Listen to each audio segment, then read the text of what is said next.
Thank you. Thanks for having me today. I'm really excited. About 4 years ago now. First of all, I was telling someone this morning, it occurred to me this morning that I never even liked to read books as a kid.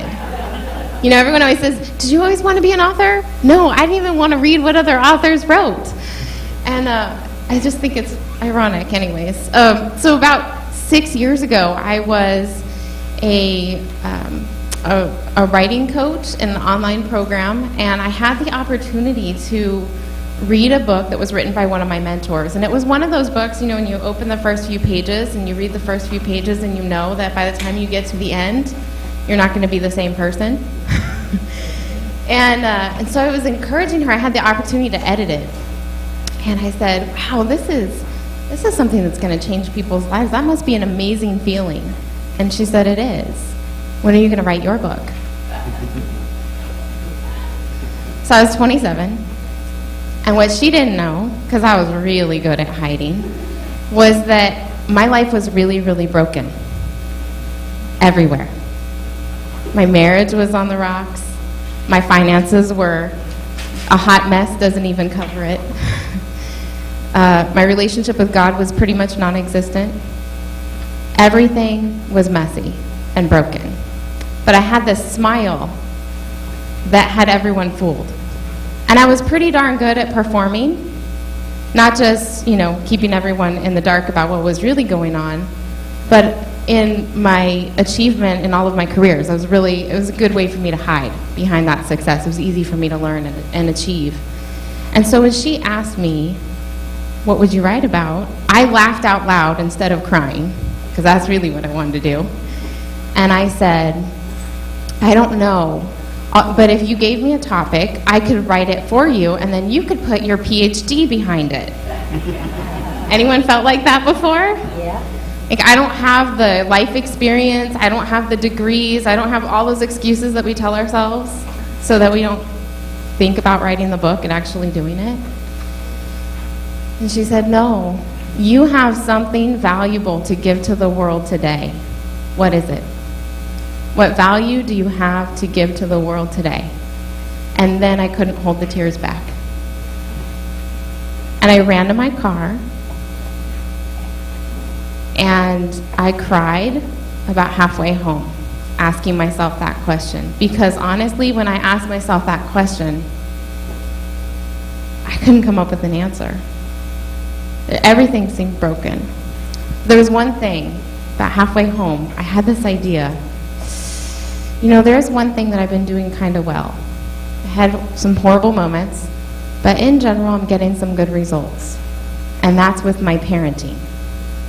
My son, by the time he was 2 or so, it was a dark time. You guys have trouble figuring out time when it's dark and cloudy back there. By the time he was 2 or 3, someone had called him a bad boy, and he'd said, I'm not a bad boy, I just made a bad choice. And I thought, my work is done. We just broke a legacy. Because I had my achievement attached to my worth my whole life. And they didn't mean to do that to me. It was just the system. So for me to be able to see that, and then to be privy to some of the things that were going on in the world at the time, The Secret had just come out. It was 2007. So I thought, well, gosh darn it, I've been using the law of attraction with my son. Maybe I could write a book for parents to use the law of attraction with their children. Bam. By the time I got home, 20 minutes later, I had 7 different books outlined in my head, because I was really good at organizing content. And I knew people who could illustrate children's books, and so I moved straight into action. I had mascara all over my face when I got home. My husband looked at me like I was crazy. I ran in the house and said, I need an hour. And I sat down, I wrote it all out. I'm going to have this person illustrate, I'm going to have this person do this, and how am I going to get this message to people? I know. What if I attracted one of those teachers from that movie into my life? That'd be cool, right? So I decided, I'm going to do it. And everyone laughed at me except one person.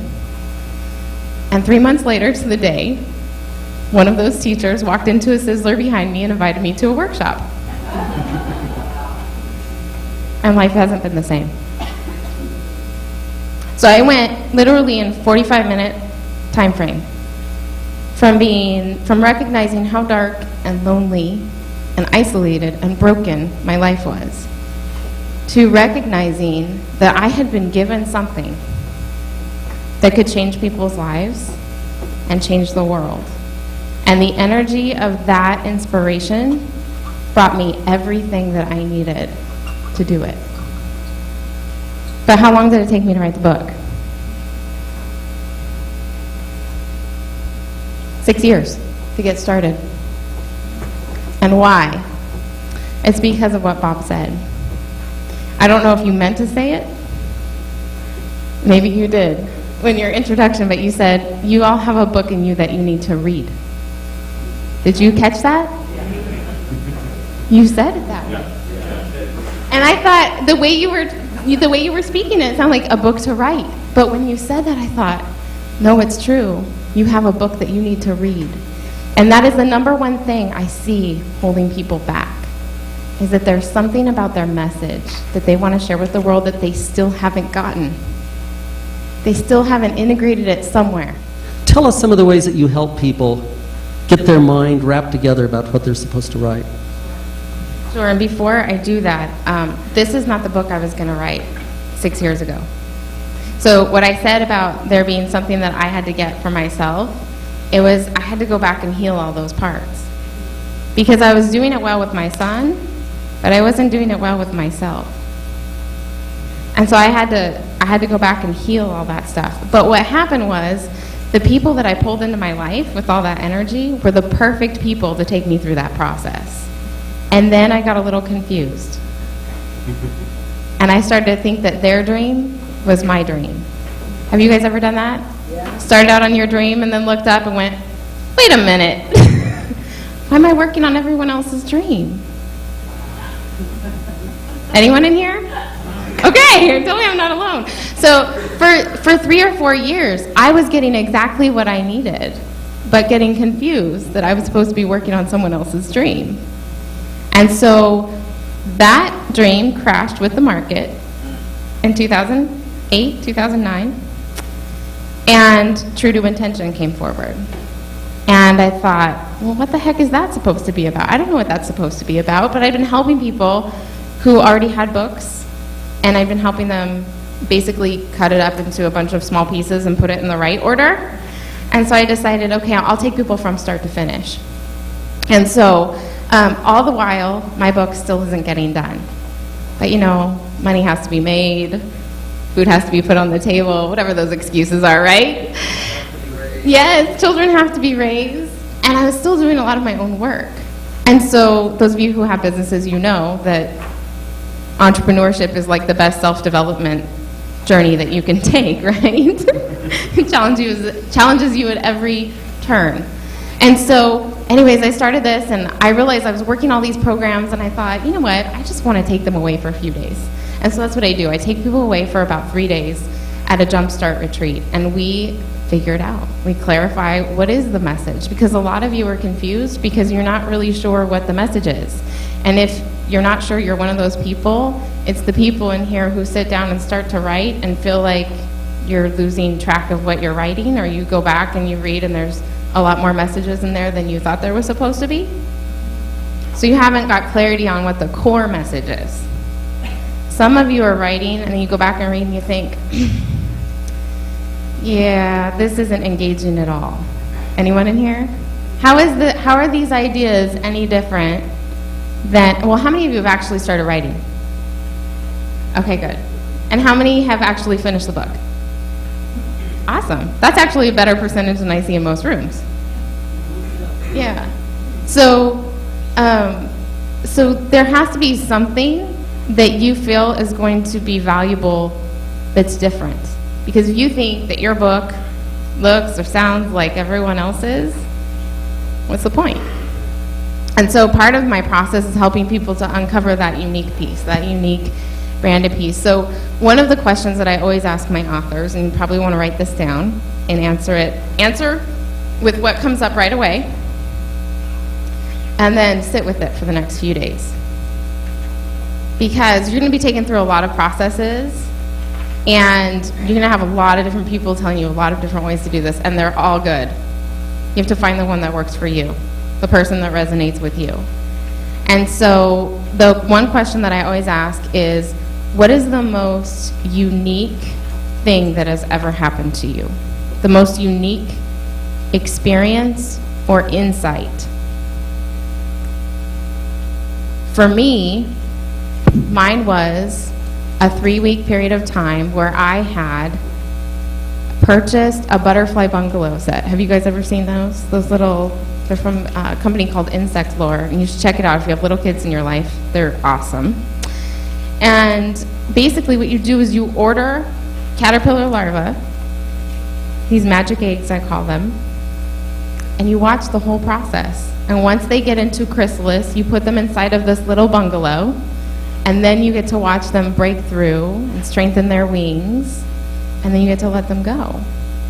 And I realized while I was watching that that's how I had treated my son. That was the difference between my approach and other parents that I had seen, was instead of saying, I know more than you, and I have to help you figure this life out, I was so broken when he got to me that I said, you show me how to figure it out, because you're not busted yet. Right? And so that's what I did. I allowed him to go through his process, and I allowed him to teach me.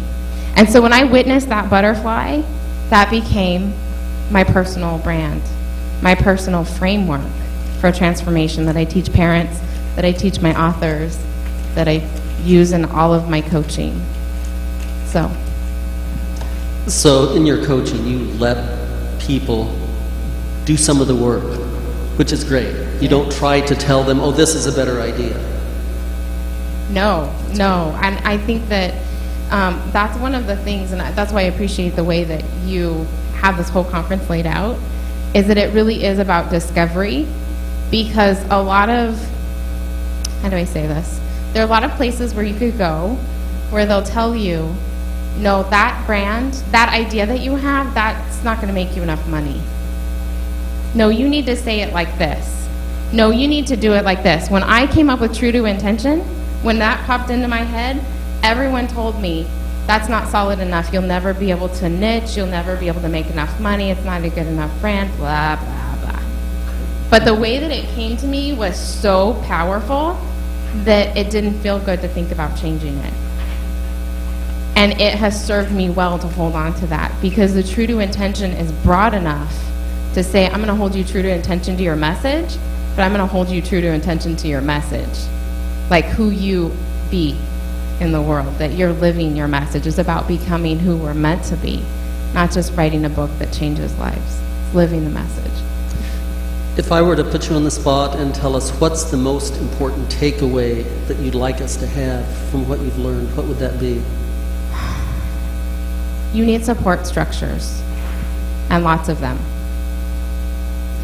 You need a schedule that is not just all about you, but it's a schedule that serves you and all of your loved ones and your dream. Because your dream has to include your loved ones if you want to take them with you.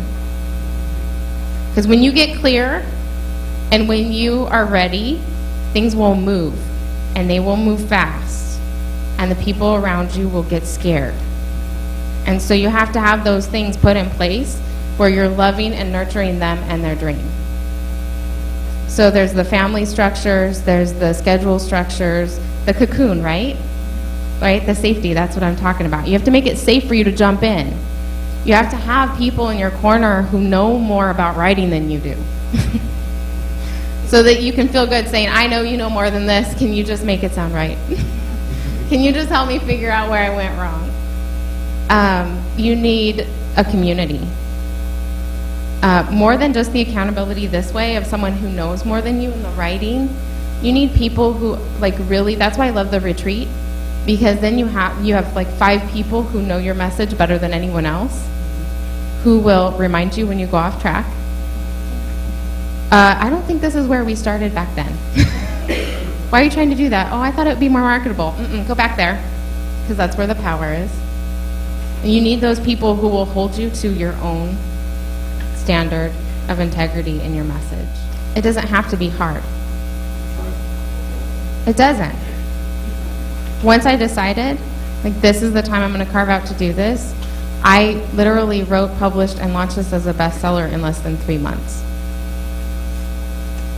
Because it's just about knowing the right people, understand, like, and really, if you don't want to learn the process, go to someone who has a process that you trust, and just let them do it. Because this, like, the learning piece of all of this and the ISBNs, and I called my team member crying one day and said, never mind, I don't want to learn this. Just tell me what buttons to push. And 10 minutes later, it was all done. So it doesn't have to be hard. It feels like a big thing. A book is a big thing, right? Because that's what we've been told. It might be a big thing because you have to read it first. And you have some healing work to do in the process. But the average in our author space is 2 to 3 months. Once they get clear of all the head chatter and heal all this stuff, it's 2 to 3 months of writing. So That's encouraging. That is great.